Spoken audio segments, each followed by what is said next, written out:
Welcome to How to Solve.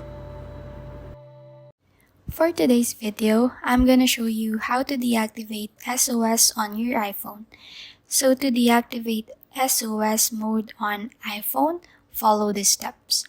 So first is to open the Settings app and then scroll down and tap on Cellular or Mobile Data, depending on your iOS version.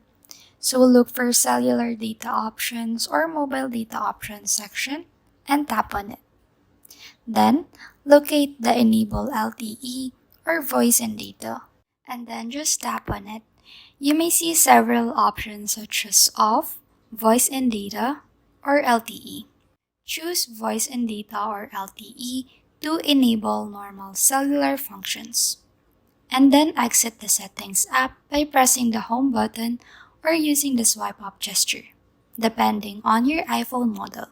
So by following these steps, you should be able to deactivate the SOS only mode on your iPhone, allowing you to use regular cellular services for calls, text messages, and data.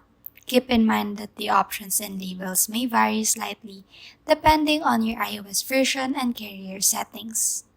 Please like and subscribe for more content. We'll see you in the next one.